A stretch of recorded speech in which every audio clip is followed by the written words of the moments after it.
بسم اللہ الرحمن الرحیم۔ السلام علیکم ڈیئر اسٹوڈینٹس، آج ہے ہمارا لیکچر نمبر 17 تاریخ کا، جماعت ہے ہشتم، باب اول ہم پڑھ رہے ہیں، نام ہے جس کا برطانوی حکومت کا استحکام۔ ڈیئر اسٹوڈینٹس، لاسٹ ٹاپک جو ہمارا تھا اس میں ہم نے پڑھا ایسٹ انڈیا کمپنی کا قیام، ٹھیک ہے۔ لاسٹ ٹاپک میں ہم نے ایسٹ انڈیا کمپنی کا قیام پڑھا اور ساتھ ساتھ ہم نے جو مغلیہ دور حکومت تھا اس کا بھی تھوڑا سا جائزہ لیا۔ ہم نے اس میں پڑھا تھا اف یو ریممبر کہ برِ صغیر پاک و ہند میں انگریزوں کی آمد سے پہلے کون آیا کرتے تھے؟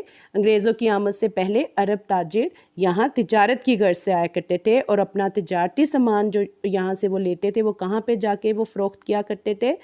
وہ اپنے ملک میں تو کرتے ہی تھے، لیکن وہ ساتھ ساتھ جو ہے یورپ میں بھی اپنا تجارتی مال جو ہے وہ فروخت کر کے اس سے کافی زیادہ نفع کماتے تھے۔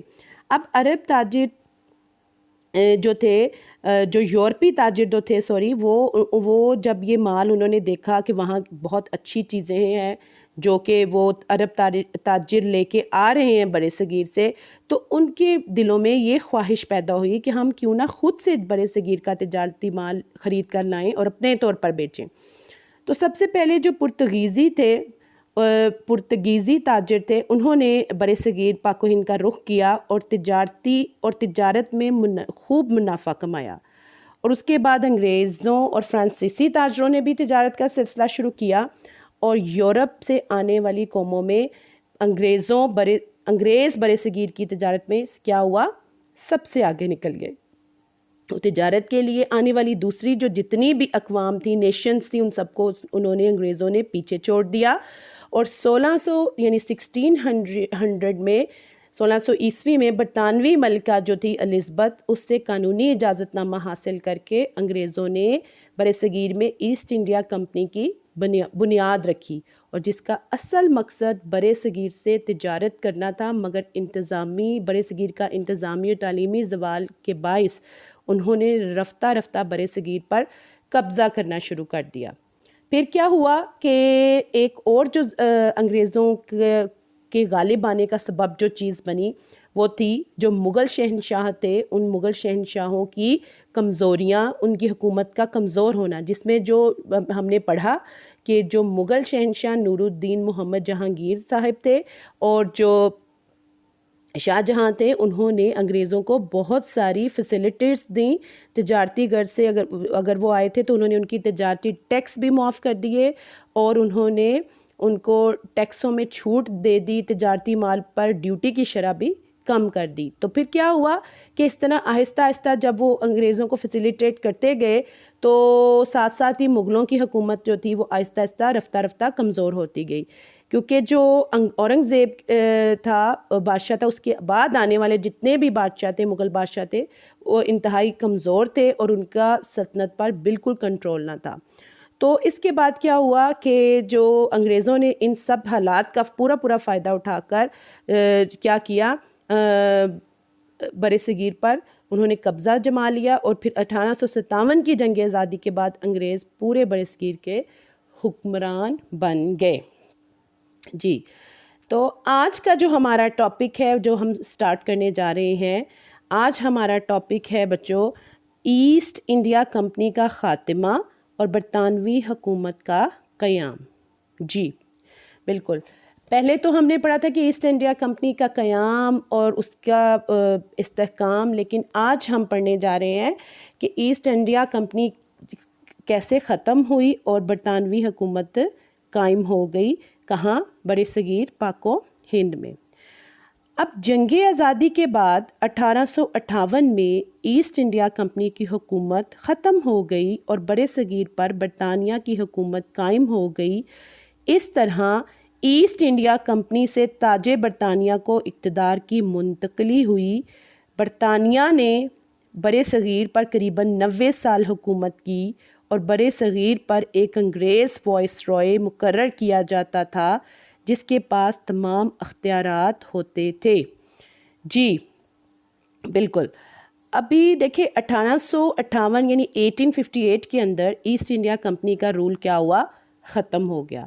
اور برٹش رول تاج برطانیہ نے پورے کا پورا بر صغیر جو تھا، جو انڈیا تھا، اس کو ٹیک اوور کر لیا، اور پھر انہوں نے 90 سال یعنی 1857 سے لے کر 1947 تک، یعنی 1857 فرام 1857 ٹو 1947، یہ 90 ایئرز بنتے ہیں جب تک پاکستان یا انڈیا بنا۔ تو اس سے پہلے تاج برطانیہ، برٹش کراؤن نے اس بر صغیر کو ٹیک اوور کر لیا، قبضہ کر لیا۔ تو پھر انڈیا کو چلانے کے لیے تاج برطانیہ نے کیا کیا کہ ایک وائس رائے اپوائنٹ کیا، اور کیا وائس رائے کس کو کہتے ہیں؟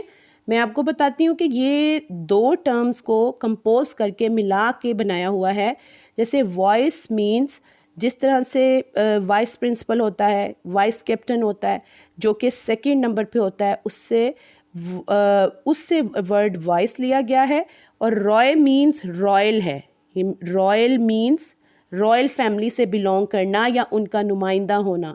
تو وائس رائے مینس رائل فیملی کا ایک سیکنڈ نمبر پہ بندہ، جس طرح ایک پرنسپل کا سیکنڈ نمبر پہ وائس پرنسپل ہوتا ہے۔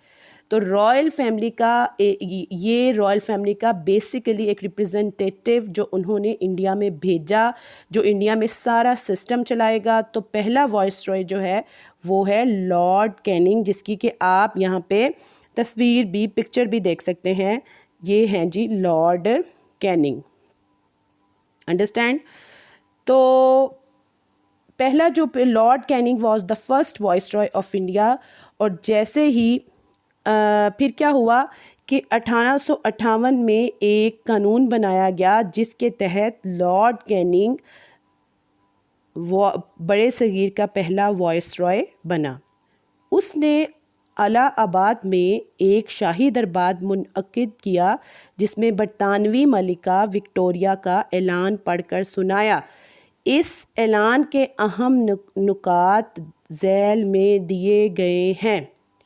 جی کیا ہوا کہ جیسے ہی 1858 کے اندر یہ تمام چیزیں، جیسے وائس رائے کو اپوائنٹ کرنا اور ایسٹ انڈیا کمپنی کو ختم کرنا کر دیا گیا، اور تاج برطانیہ یعنی برٹش کراؤن نے پورے کا پورا بر صغیر پر ٹیک اوور کر لیا، تو اس کے ساتھ انہوں نے سوچا کہ 1858 کے اندر ایک ایسا لا، ایک قانون، ایک ایکٹ لے کر آنے کی ضرورت ہے جس کے مطابق پھر انڈیا کو رن کیا جائے، اس پہ حکومت کی جائے۔ ڈیفینیٹلی جب بھی اس طرح کو کوئی سسٹم بنتا ہے، ایون کہ ایک اسکول بھی اگر ہم بناتے ہیں تو اسکول کے اندر بھی ہم رولز اینڈ ریگولیشنز رکھتے ہیں۔ آپ کوئی بھی کام کرنا شروع کرتے ہیں تو اپنی زندگی کا اصول آپ بناتے ہیں، اسی طرح ایک کنٹری کو رن کرنے کے لیے، ایک ملک کو چلانے کے لیے ڈیفینیٹلی ایک لا، ایک ایکٹ، ایک قانون کی ضرورت ہوتی ہے جس سے وہ چلایا جاتا ہے۔ تو ایکٹ آف 1858 یعنی 1858 کا جو ایکٹ تھا اس کو پاس کیا گیا، جو کہ جس کے مطابق لارڈ کیننگ پہلے وائس رائے ہوں گے، اور انڈیا یعنی بر صغیر کے، تو بیسیکلی ایکٹ آف 1858 جب پاس ہوا تو اس کے مطابق لارڈ کیننگ فرسٹ وائس رائے ہوئے، اور ایک الہ آباد کے اندر ایک انہوں نے کیا کیا کہ شاہی دربار، ایک رائل کورٹ انہوں نے وہاں پہ بنایا، اور اس کے اندر کوئین وکٹوریہ جو اس ٹائم میں ملکہ وکٹوریہ تھیں برطانیہ کی، اگر آپ یہ پکچر دیکھیں، اگر آپ یہ پکچر دیکھیں، جی بالکل، تو یہ ہیں جی برطانوی ملکہ وکٹوریہ۔ یہ آپ کی بک میں بھی ہے، آپ کی بک کے صفحہ نمبر 3 پہ یہ پکچر ہے، ٹھیک ہو گیا۔ تو جو اگر آپ یہ پکچر آپ نے دیکھی، یہ والی ملکہ کوئین تھیں 1858 کے اندر، تو ان کا ایک اعلان جو تھا، ان کی ایک پروکلیمیشن جو تھی وہ اناؤنس کیا گیا اس شاہی دربار میں، اور اس کے اندر 6 باتیں تھیں، 6 جو تھے پوائنٹس تھے اس کے، اس ایکٹ کے، اس اعلان کے، جو کہ ملکہ وکٹوریہ نے اس ٹائم پہ کیا تھا۔ اور یہ دیکھیے آپ کی کتاب کے صفحہ نمبر 3 پہ ہے کہ ملکہ برطانیہ وکٹوریہ 1819 میں پیدا ہوئیں اور 1837 میں تخت نشین ہوئیں، اور 1901 میں اپنی وفات تک برطانیہ کی ملکہ رہیں. ٹھیک ہو گیا. اب دیکھتے ہیں کہ اب جو 6 نکات انہوں نے دیے, جو ملکہ وکٹوریہ کا اعلان تھا, جو پروکلیمیشن انہوں نے برطانوی ملکہ نے کیا, اس کے 6 نکات اب ہم ڈسکس کرنے جا رہے ہیں کہ وہ کیا تھے. اب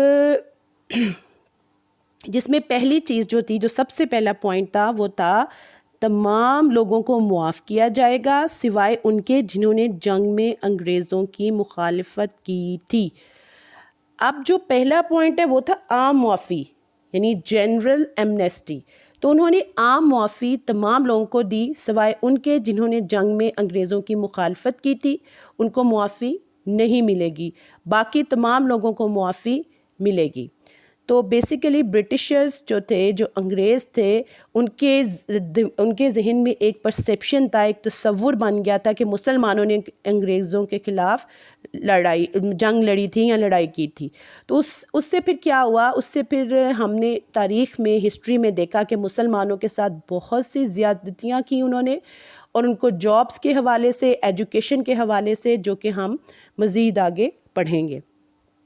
اب جو ہمارا سیکنڈ پوائنٹ ہے, جو کہ انہوں نے سیکنڈ پوائنٹ اناؤنس کیا, وہ تھا کہ آئندہ قوانین بناتے وقت برِ صغیر کے لوگوں کی مذہبی و سماجی رسومات اور روایات کا پورا خیال رکھا جائے گا.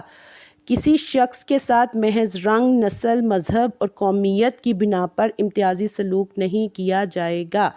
جی, جو سیکنڈ پوائنٹ اناؤنس کیا وہ یہ تھا کہ جب بھی لاز یا قوانین بنائے جائیں گے تو ہمیشہ دیکھا جائے گا تمام ریلیجنز کے کلچر کو, ان کی روایات کو, ان کی رسومات کو, ان کی کسٹمز کو, ہر چیز کو ذہن میں رکھتے ہوئے بنائے جائیں گے اور ان کے مطابق بنائے جائیں گے. کوئی ایسا قانون نہ ہو جو کہ برِ صغیر کے لوگوں کے کلچرز, ان کی ٹریڈیشنز, ان کی سوشل لائف کے کیا ہو, خلاف ہو. اور اس قانون بنانے میں کوئی ڈسکریمنیشن نہیں ہوگی, کوئی ڈسکریمنیشن نہیں ہوگی, یعنی ان میں کوئی امتیازی سلوک نہیں کیا جائے گا, برابر کا قانون ہوگا سب کے لیے. ٹھیک ہے. تھرڈ چیز جو تھی وہ سول سروس, سرکاری ملازمت آفر کی جائے گی, جو کہ اس طرح سے تھا کہ قابلیت, تعلیم اور کردار کی بنا پر سرکاری ملازمت دی جائے گی. مطلب اگر آپ قابل ہیں, ابیلٹی ہے آپ میں, آپ تعلیم یافتہ ہیں, تو سول سروس یعنی کہ سرکاری ملازمت جو کہ گورنمنٹ کی جابس ہوتی ہیں, تو اس میں وہاں پہ گورنمنٹ میں اچھی ملازمت جاب دی جائے گی. یہ تھا تیسرا پوائنٹ.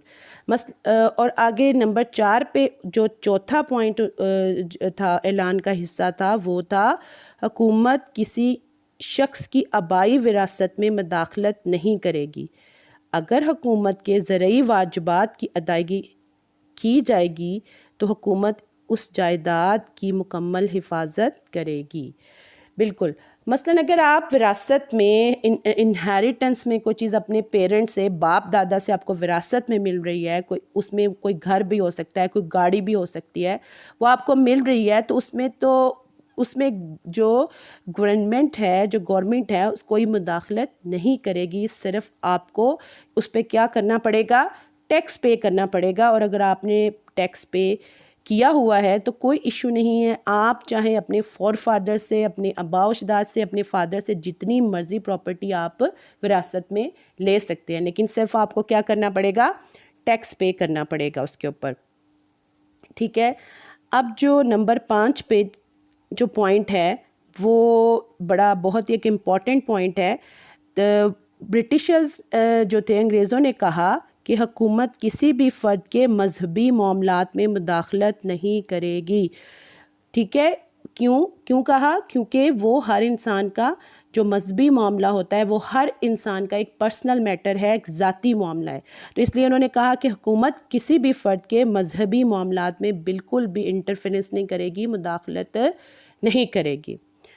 اس کے بعد ہے کہ آئندہ کسی دیسی ریاست, پرنسلی اسٹیٹ کو برطانوی مقبوضات میں شامل نہیں کیا جائے گا. ایسٹ انڈیا کمپنی کی طرف سے دیسی ریاستوں کے حکمرانوں کے ساتھ کیے گئے تمام معاہدوں کا احترام کیا جائے گا, ان پر ایمانداری سے عمل کیا جائے گا اور امید ہے کہ وہ بھی ایسا ہی کریں گے۔ اب دیسی ریاستیں، پرنسلی اسٹیٹس اس زمانے میں وہ تھیں جو اس زمانے میں کچھ ایسی اسٹیٹس تھیں، ایسی ریاستیں تھیں جو مغل امپائرز، جو مغل شہنشاہ تھے ان کے انڈر نہیں تھیں، بلکہ سیپریٹ اسٹیٹس بنائی ہوئی تھیں، بالکل الگ علیحدہ ریاستیں بنائی ہوئی تھیں۔ جیسے بہاولپور کی اسٹیٹ، اس کا اپنا ایک الگ سے نواب تھا۔ اگر آپ جونا گڑھ کی ریاست دیکھیں تو اس کا بھی اپنا الگ سے نواب تھا۔ اس طرح سے بہت سی دیسی ریاستیں تھیں اور آزادی کے قریب تو یہ لگ بھگ ان کی تعداد 600 کے قریب تھی، جس کا مطلب ہے کہ وہ مغل امپائر کے انڈر نہیں تھی، بلکہ مغل امپائرز نے دوسرے لوگوں کے ساتھ اگریمنٹ کیا تھا کہ آپ ہمارے ساتھ چلیں۔ ان ریاستوں کے جو نواب تھے ان سے انہوں نے یہ اگریمنٹس کیے کہ آپ ہمارے ساتھ مغل امپائر کے ساتھ چلیں، مگر جبکہ انگریزوں نے یہ کہا کہ جو آپ کا اگریمنٹ چل رہا ہے ہم آپ کے اوپر حکومت نہیں کریں گے، ہم آپ کے ساتھ رابطے میں ضرور رہیں گے اور آپ لوگوں کے ساتھ چلیں گے، لیکن آپ کو ہم مجبور نہیں کریں گے کہ آپ ہمارے انڈر آ جائیں، بلکہ آپ الگ سے اپنی جو ریاستیں ہیں وہ ان کو الگ سے چلا سکتے ہیں، اس میں ہم کوئی بھی جو ہے مداخلت نہیں کی جائے گی۔ ٹھیک ہے، تو یہ تھا آج کا ہمارا ٹاپک۔ کیا تھا کہ ایسٹ انڈیا کمپنی کا خاتمہ اور برطانوی حکومت کا قیام۔ اس میں ہم نے آج کیا پڑھا؟ اس میں ہم نے پڑھا کہ کس طرح سے جنگ آزادی کے بعد 1858 میں ایسٹ انڈیا کمپنی کی حکومت ختم ہو گئی اور اس کی جگہ پورے برِ صغیر کا کنٹرول کس نے سنبھال لیا، ٹیک اوور کس نے کر لیا برِ صغیر کو؟ برطانیہ نے، تاج برطانیہ نے۔ اس کے بعد کیا ہوا کہ وہاں پہ تقریباً 90 سال حکومت کی برطانیہ نے برِ صغیر پاک و ہند پہ، اور یہاں کا فرسٹ وائس رائے جو قائم کیا گیا، جو بنایا گیا وہ کون تھے؟ لارڈ کیننگ ان کا نام تھا۔ اور جو لارڈ کیننگ جو پہلے وائس رائے تھے، اس نے کیا کیا؟ اس نے ایک شاہی دربار جو تھا الہ آباد کے اندر منعقد کیا، لگایا، اور اس دربار میں جو برطانوی ملکہ تھی وکٹوریہ جو تھی، اس کا اعلان پڑھ کر سنایا گیا، اور اس اعلان میں کچھ ٹوٹل 6 پوائنٹس تھے جو انہوں نے ڈسکس کیے، اور وہ 6 پوائنٹس ہم نے ابھی پڑھے، جس میں پہلا کیا تھا؟ عام معافی کا اعلان کیا گیا، سوائے ان لوگوں کے کہ جنہوں نے جنگ میں انگریزوں کے خلاف لڑے تھے۔ اس کے بعد نمبر 2 پہ جو تھا کہ آئندہ قوانین بناتے وقت برِ صغیر کے لوگوں کی مذہبی، سماجی رسومات اور روایات کا پورا خیال رکھا جائے گا، اور کسی بھی شخص کے ساتھ محض رنگ، نسل، مذہب اور قومیت کی بنا پر کوئی امتیازی سلوک نہیں کیا جائے گا۔ نمبر 3 پہ ہم نے پڑھا کہ قابلیت، تعلیم اور کردار کی بنا پر سرکاری ملازمتیں بھی دی جائیں گی۔ پھر ہم نے پڑھا کہ وراثت کے بارے میں پڑھا کہ جو وراثت سے پراپرٹی ملے گی کسی کو اپنے باپ دادا کی، اس میں حکومت کوئی انٹرفیرنس نہیں کرے گی، صرف کرنا کیا پڑے گا کہ حکومت کو اس کا ٹیکس پے کرنا پڑے گا۔ اس کے بعد نمبر 5 پہ ہم نے یہ پڑھا کہ حکومت کسی بھی فرد کے مذہبی معاملات میں بالکل انٹرفیئر نہیں کرے گی، بالکل مداخلت نہیں کرے گی، کیونکہ یہ سب کا مذہب ایک ایسی چیز ہے کہ جو سب کا پرسنل میٹر ہے۔ اس کے بعد ہم نے پڑھا کہ جو دیسی ریاستیں تھیں، جو پرنسلی اسٹیٹس تھیں، ان کو برطانوی مقبوضات میں شامل نہیں کیا جائے گا، کیونکہ یہ مغلیہ دور سے یہ جو ریاستیں تھیں، پرنسلی اسٹیٹس تھیں، دیسی ریاستیں تھیں، یہ انڈیپینڈنٹلی اپنا چلا رہی تھیں اپنا سسٹم۔ تو پھر برطانوی ملکہ نے بھی یہی اعلان کیا کہ اگر یہ انڈیپینڈنٹلی اپنا سسٹم چلا رہے ہیں تو ہم ان کو بالکل بھی فورس نہیں کریں گے کہ یہ ہمارے انڈر آ جائیں، یہ ہمارے ساتھ شامل ہو جائیں۔ ٹھیک ہے جی، یہ تھا آج کا ہمارا ٹاپک، اور مجھے پوری امید ہے کہ انشاءاللہ آپ کو اس کی سمجھ آ گئی ہوگی۔ اور آپ نے اب کرنا یہ ہے کہ کتاب کا صفحہ نمبر 2 اور صفحہ نمبر 3 پہ یہ آج کا ہمارا ٹاپک ہے، جس کا نام ہے ایسٹ انڈیا کمپنی کا خاتمہ اور برطانوی حکومت کا قیام۔ آپ نے اس کو بہت اچھے سے ریڈ آؤٹ کرنا ہے۔ یہ جو 6 پوائنٹس ہم نے ڈسکس کیے ہیں، جو کہ ملکہ کے اعلان کے 6 اہم نکات ہیں، وہ بہت اچھی طرح پڑھ لیجئے، اس کو یاد بھی کر لیجئے۔ میں انشاءاللہ کویشچن آنسر سیشنز جب ہمارا ہوگا اس میں آپ سے یہ نکات پوچھوں گی کہ پہلا کیا تھا، دوسرا کیا تھا، تیسرا کیا تھا. ٹھیک ہے، آپ نے جسٹ یہی کام کرنا ہے کہ ان نکات کو اچھی طرح سے ذہن نشین رکھنا ہے تاکہ میں جو بھی آپ سے پوچھوں پوائنٹ آپ کو وہ آتا ہو. اور اس کے علاوہ آپ نے جو پیچھے ٹاپک ہے اس کو بھی ایک دفعہ سے پڑھ لینا ہے تاکہ آپ کا جو ایک سیکوینس وائز آپ کو واقعات جو ہیں آپ کے ذہن میں بیٹھتے جائیں. اس کے علاوہ میرے بیٹا اگر if you find any difficulty in this chapter, in these topics, then you can discuss that in discussion session. I will tell you, I will answer any question which you have in your mind. So اچھے طریقے سے پڑھیے، lectures کو اچھے طریقے سے سنیے اور اپنے پڑھائی پہ بہت توجہ دیجیے. اپنا خیال رکھیے گا. نیکسٹ ٹاپک کے ساتھ انشاءاللہ نیکسٹ لیکچر کے ساتھ پھر ملیں گے. تب تک کے لیے اللہ حافظ.